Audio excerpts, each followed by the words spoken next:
నేను చేసిన వంట ఎలా ఉందో తిని అందరూ చెప్పండి అని నక్షత్ర చెప్తుంటే అందరూ షాకింగ్‌గా చూస్తూ ఉంటారు. ఏంటి డ్యాడీ అలా చూస్తున్నారు అని నక్షత్ర అంటుంది. ఇదే కదా మీరు నక్షత్రలో కోరుకున్న మార్పు ఏంటి చూసి నమ్మలేకపోతున్నారా? ఇదంతా నిజం అని చెర్రీ చెప్తుంటే నిజంగా నాకు చాలా సంతోషంగా ఉంది. అసలు నక్షత్రని ఇలా చూసి మొదటగా సంతోషపడే వ్యక్తి అపూర్వ మాత్రమే. అపూర్వ మనసు నాకు చాలా బాగా తెలుసు అని శరత్చంద్ర అంటాడు.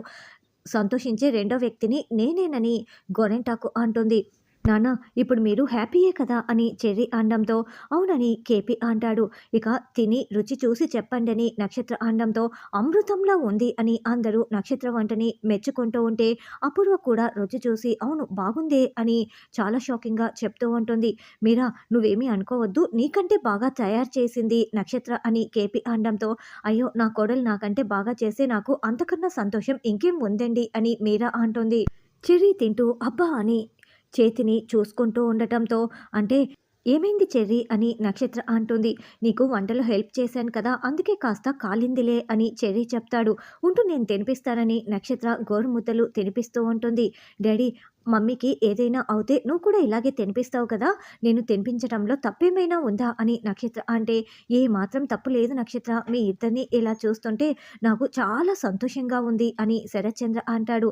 నక్షత్ర నువ్వు నాకు తినిపిస్తున్నావు మరి నువ్వెప్పుడు తింటావని చెర్రీ అనడంతో మీరు తిన్న తర్వాత మీ ఎంగిల్ ప్లేట్‌లో నేను తింటానండి అని నక్షత్ర అలా మాట్లాడుతూ ఉంటే అపూర్వ చెయ్యి కడుక్కుంటూ ఉంటుంది. ఏమైంది అపూర్వ అని శరత్చంద్ర అంటాడు.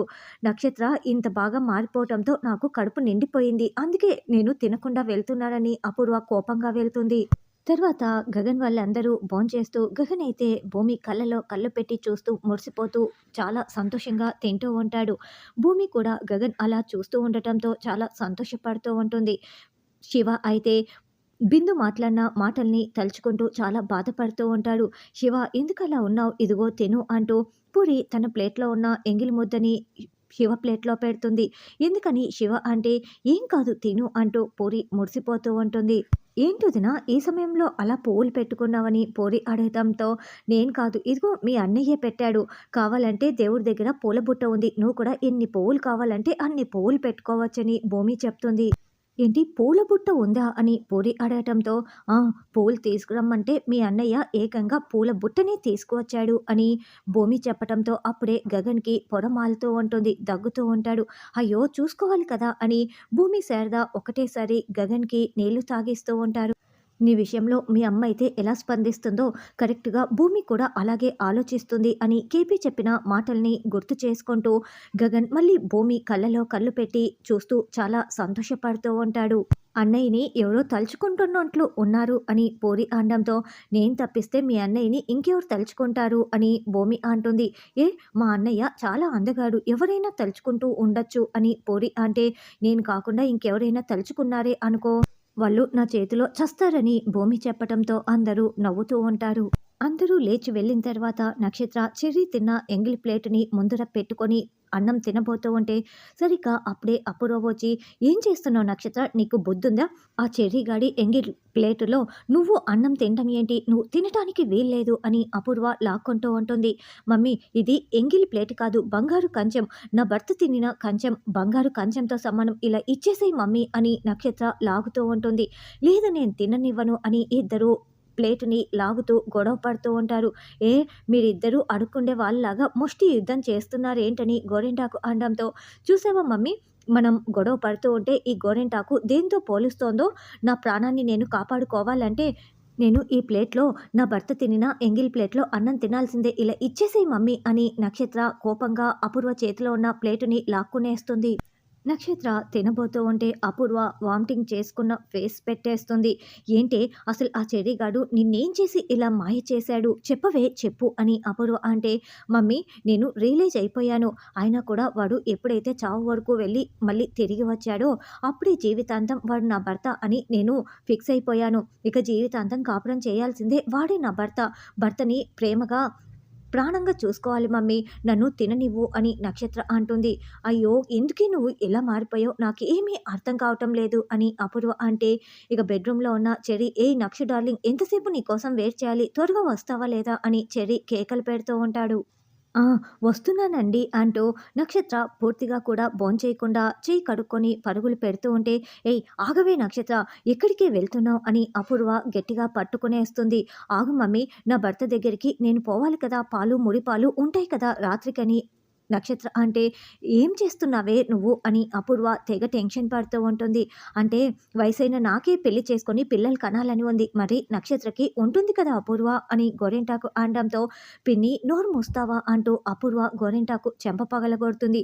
నువ్వు వెళ్ళటానికి వీల్లేదు అని అపూర్వ అడ్డుపడుతూ ఉంటే, ఎంతసేపు నక్షత్ర ఏం చేస్తున్నావు అని చెర్రి కేకలు పెడుతూ ఉంటాడు. ఉండండి మీకోసం పాలు కలిపి తీసుకువస్తున్నా అని నక్షత్ర అంటుంది. నక్షత్ర నువ్వు వెళ్ళటానికి వీల్లేదు, నీకు మళ్ళీ పెళ్లి చేయాలని నేననుకుంటుంటే నువ్వేంటి ఇలా పాలు ముడిపాలు అంటూ ఇలా వెళ్తున్నావు అని అపూర్వ అంటుంది. మమ్మీ ఆల్రెడీ నీకు చెర్రి అల్లుడు, నువ్వు నన్ను ఇప్పుడు వదలలేదనుకో నేను డ్యాడీకి చెప్తానని నక్షత్ర వార్నింగ్ ఇవ్వటంతో అపూర్వ వదిలేస్తుంది. నక్షత్ర పాలు పట్టుకొని సంతోషంగా వెళ్తూ ఉంటుంది. నక్షత్ర డోర్ క్లోజ్ చేసేసేయ్ అని చెర్రి మాటలు విన్న అపూర్వ ఒక్కసారిగా కుప్పకూలిపోతుంది. అయ్యో అని తల పట్టుకుంటుంది. తర్వాత భూమి గిన్నెలు కడుగుతూ ఉంటే శారద వచ్చి తదేకంగా చూస్తూ ఉంటుంది. ఏంటత్తయ్య అలా చూస్తున్నారని భూమి అంటే, ఏ నా కోడల్ని నేను ఆ మాత్రం చూసుకోకూడదా అని శారద మురిసిపోతూ చెప్తూ ఉంటే, చూసుకోవచ్చు అత్తయ్య, కానీ ఇప్పుడు అంత ప్రత్యేకం ఎందుకయ్యానా అని అడుగుతున్నాను. నీకు ఉన్న మంచితనానికి ఎలాంటి కోడలు వచ్చినా కూడా బంగారపు కోడలే అవుతుందత్తయ్య అని భూమి అంటుంది. దేవతే దిగి వచ్చినా కూడా నా భూమినే నాకు కోడలుగా కావాలని చెప్తాను భూమి. ఆ ప్లేస్‌లోకి ఎవరు వచ్చినా కూడా నేను అస్సలు ఒప్పుకోను. నువ్వు మాత్రమే నా కోడలివి. నిన్ను కట్టుకొని గగన్ అదృష్టవంతుడయ్యాడని శారద చెప్తుంటే, అత్తయ్య మరీ ఇంత పొగుడుతారని తెలిసి ఉంటే కొంచెం తక్కువ తిని ఉండేదాన్ని కదా! ఇప్పుడు అరిగించుకోవటం చాలా కష్టం అత్తయ్య అని భూమి అంటుంది. హాస్యం ఆడటంలో కూడా నువ్వు చాలా దిట్ట భూమి అన్నట్లు నా కొడుకంటే నీకు అంత ఇష్టం ఎందుకు?